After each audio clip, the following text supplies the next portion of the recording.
Thank you, Marianne.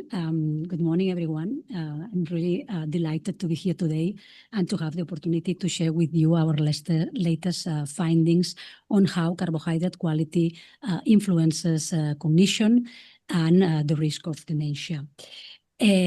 Starting from the end, you know that dementia is a growing global health challenge, with cases expected to dramatically rise as populations age. Also, you know that dementia is an umbrella of different diseases, but in the end, all of these diseases hugely interfere with our abilities to carry out daily activities. But we also know that brain shapes from the entire life, so from the beginning till the end of our life, with different risk factors in every stage. So let's say risk factors such as years of education or child nutrition in the earliest that influence neurodevelopment and also cognition reserve, but also metabolic conditions in the midlife and in the end of our life, social isolation, air pollution, and also in the end lifestyle. Also, we know that carbohydrates are the main fuel for brain functioning, and hyperinsulinemia has been associated with the risk of dementia. So considering that, remains plausible that glycemic index or glycemic load diet, high glycemic index or glycemic low diets compromise our brain functioning and probably increase our risk of develop dementia.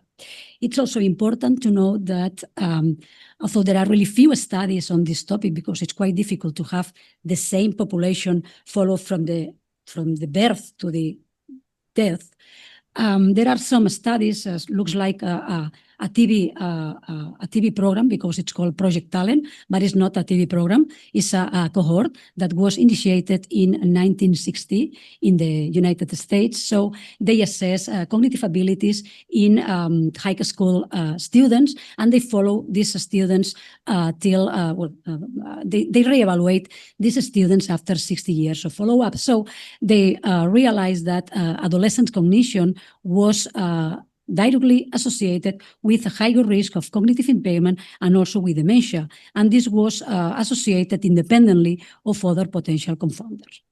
There are also other studies, really few to be honest, demonstrating that mainly language skills, mainly verbal fluency, is also associated with the risk of dementia. So with this landscape, since plausible, or our hypothesis was that childhood neurodevelopment is associated with later dementia. And since it's difficult to find, as I said, this type of cohorts, I will tell you I will explain you different parts of the same story. So we divided our hypothesis in the first one, that is lower quality of carbohydrate intake during pregnancy is associated with poorer neurodevelopmental outcomes in children. And the second was that in adulthood, lower carbohydrate quality will be associated with higher dementia risk. So to demonstrate this, we examined the associations between maternal dietary carbohydrate quantity and quality and childhood neurodevelopment in two independent mother-child cohorts. And then we also investigate the associations between carbohydrate quantity and quality and the dementia risk in adulthood.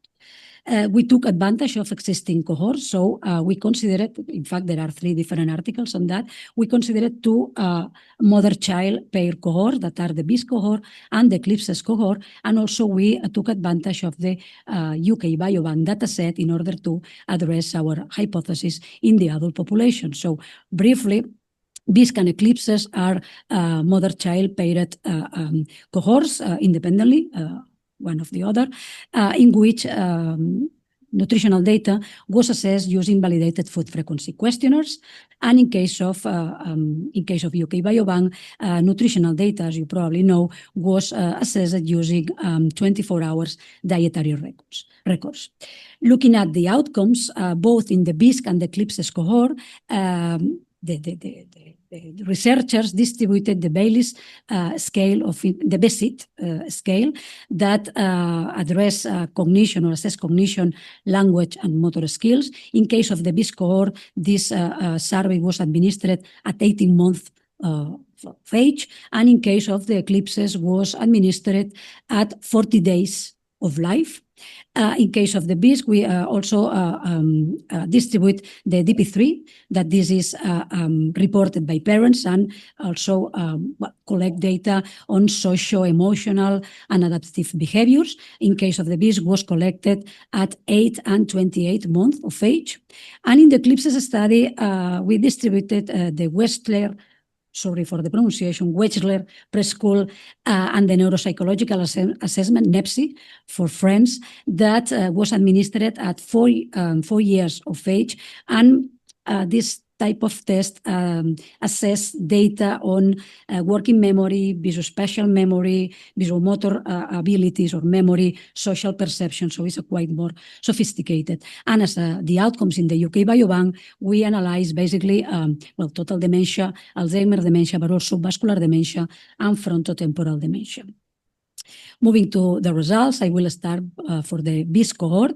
In this case, the article was accepted 3rd October, so quite recently, in European Journal of Nutrition. In this case, as the exposure variables, we considered total carbohydrate intake, GI, GL, and also the carbohydrate quality index. So starting by the beginning, the carbohydrate intake during pregnancy was associated with worse. So higher carbohydrate intake was associated with worse language and receptive language development and receptive language development, but these associations were attenuated and significance disappeared when we adjusted for maternal confounders.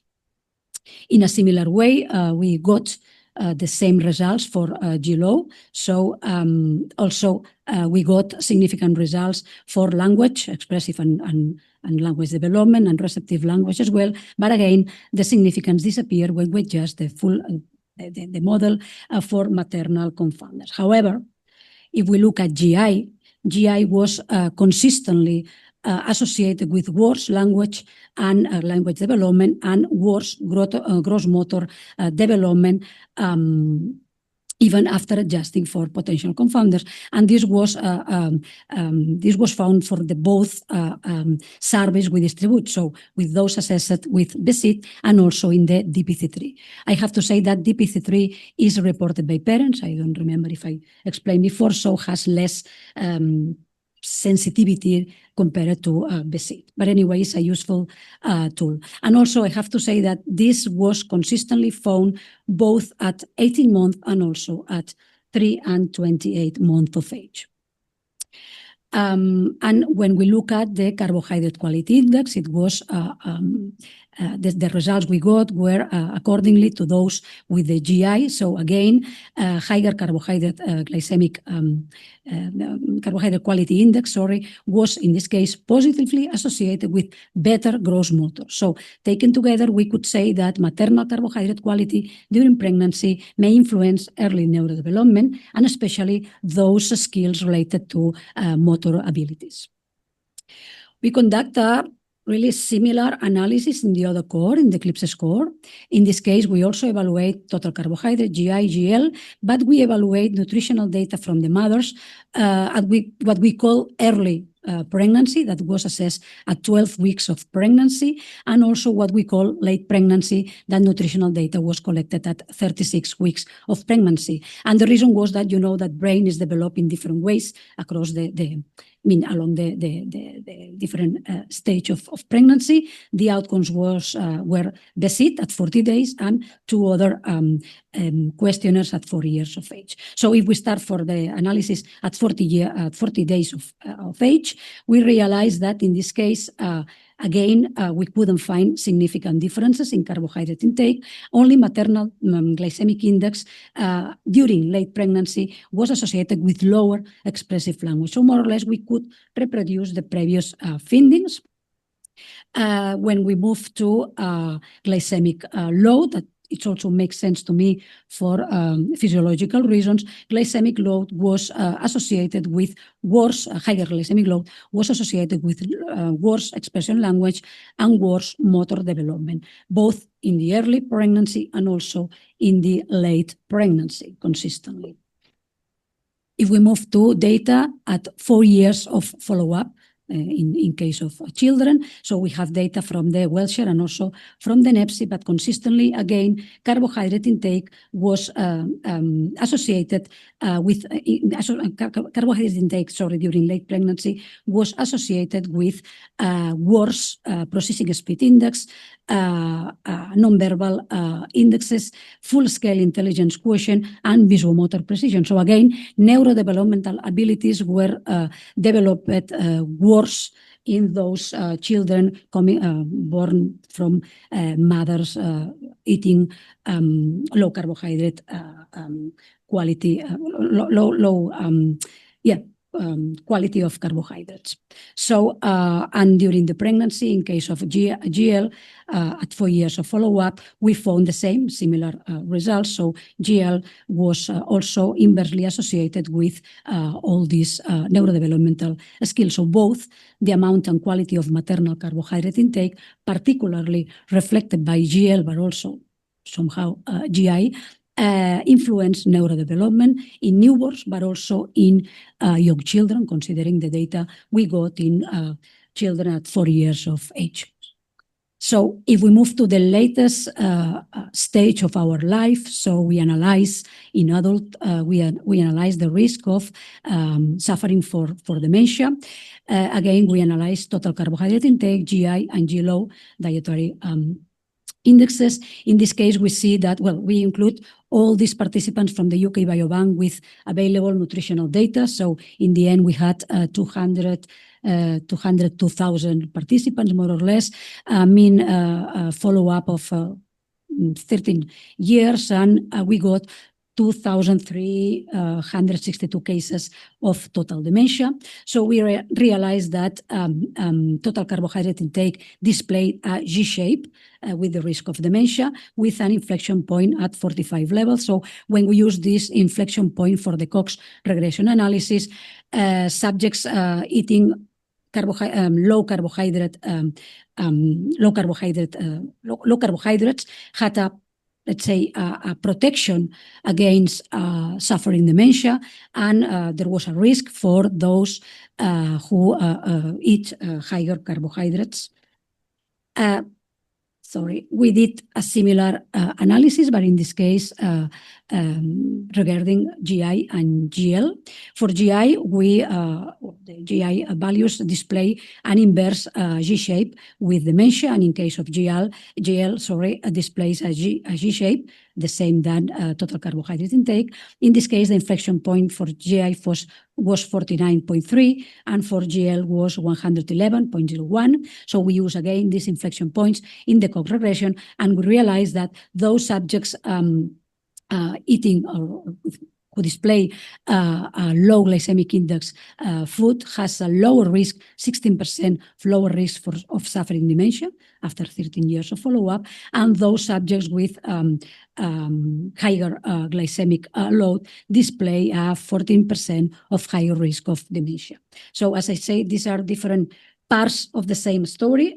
We have a gap in adolescence. So we just yesterday I received the data set of another cohort study that is covering adolescents. So children follow up till they're 18, and we want to analyze a trajectory. We want to conduct a trajectory analysis, considering all these cohorts together. But anyway, our conclusions based on what we found right now is that maternal carbohydrate intake, both in quantity and quality, influences neurodevelopment in newborns and young children.